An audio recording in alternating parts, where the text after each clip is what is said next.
She learns Japanese on the go. Voice actor Chiao Chiao doesn't let a minute of her commute go to waste.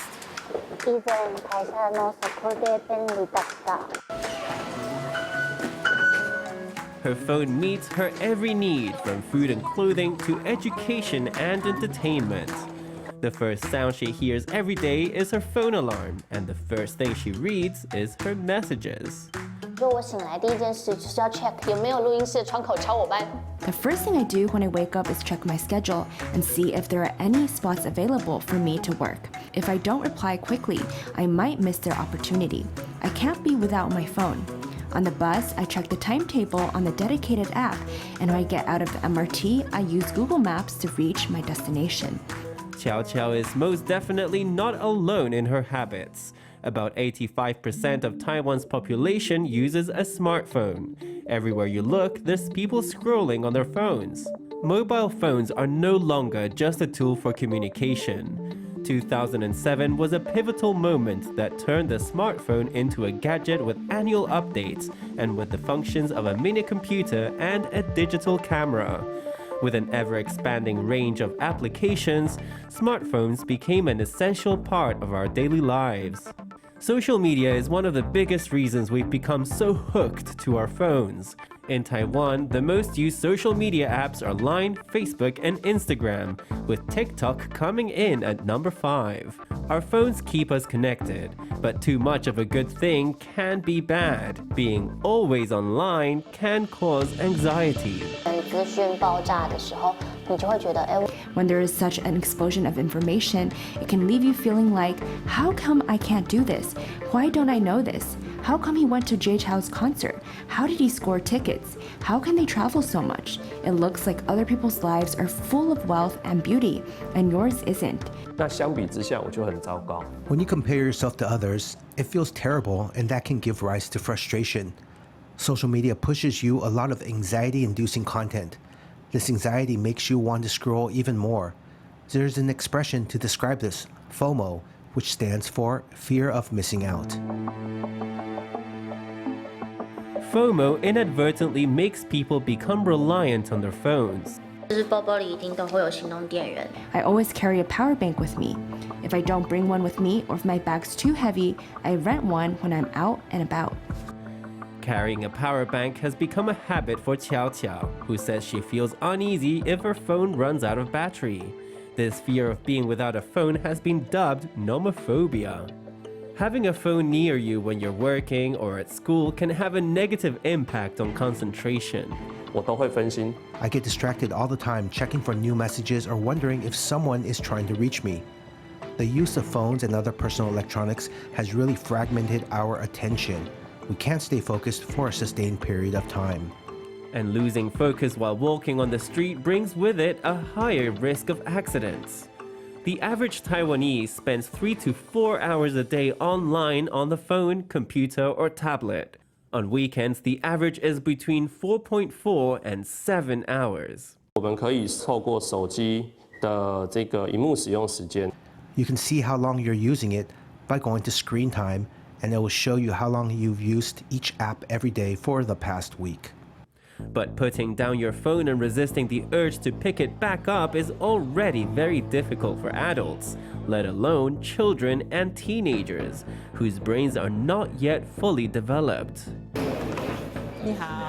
Mackay Memorial Hospital has a clinic for child internet addiction. Every year, more and more parents are bringing their children in after having a row over mobile phone usage. Mobile phone addiction is not an official medical term. It's not the phone itself that is addictive, but the online games and apps in the device. That's why in 2018, the World Health Organization classified internet gaming addiction as a mental health disorder. It's recognized as an addictive behavior comparable to substance abuse and alcoholism. Some people say, well, I don't play online games, I just read articles or check Line. But if you do it too much, or if it makes you emotionally unstable, we still classify it as internet gaming disorder. There are 9 diagnostic criteria, and if you present 5 or more of the symptoms over a period of 12 months, we can make a diagnosis. The time you spend online is not the only consideration. It's also necessary to determine whether the patient struggles to control their behavior, using the phone when they shouldn't, or being online for so long that the habit begins to impact their studies or their daily life. An internet gaming disorder diagnosis is only passed down after a comprehensive assessment. 它是直接影响脑部运作，让小孩子没有办法。 And internet addiction can directly affect brain function. It hinders the development of cognition, emotions, and behaviors in children. It completely stunts development. Using the internet too much can weaken the brain's control system, leading to more impulsive behavior and accidents, as well as suicide, homicide, and bad decision making when it comes to things such as falling for scams. At this cram school in Taipei, the classroom is completely quiet before class, as most students are on their phones and tablets. 以前在补习班下课啊。 Back in the day, supervisors would have to come in to quell the chaos that would arise during class breaks. Students would be playing and get rowdy. That was 10 years ago. But now, during the breaks, it's all quiet. They pull out their phones and scroll online, watch short videos or YouTube, or they play video games. They don't interact with their classmates as much. Phones can connect us with people far away while isolating us from those around us. These high schoolers are part of Gen Z, a generation that grew up with the internet from a young age.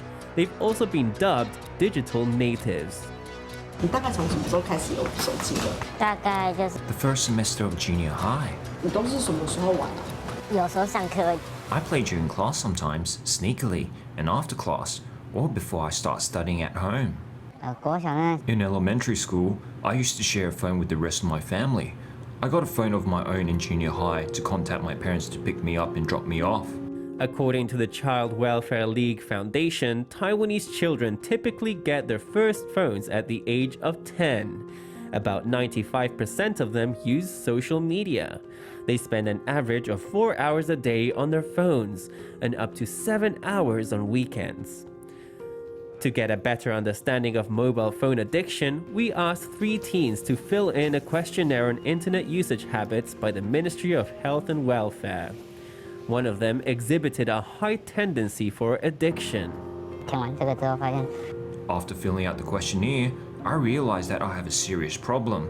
I sometimes stay up late on the internet or on my phone. That makes me sleep later, and I wake up tired the next day. 其实我们觉得循序渐进的，幼儿园要宣导。 We think a gradual approach is better. Preschool students should be educated to not use smartphones. At elementary schools, usage can be limited to 1 hour, and at junior high schools, 2 hours. There should be guidelines for parents and kids to follow to reduce use. I think that would be a better approach.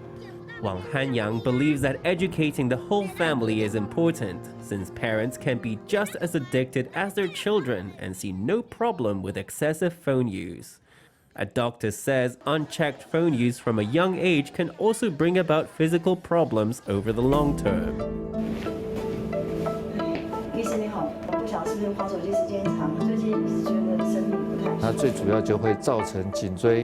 The main problem it can cause is cervical spine degeneration, which can lead to pain, numbness, nerve compression, and, more importantly, an imbalance in the sympathetic nervous system.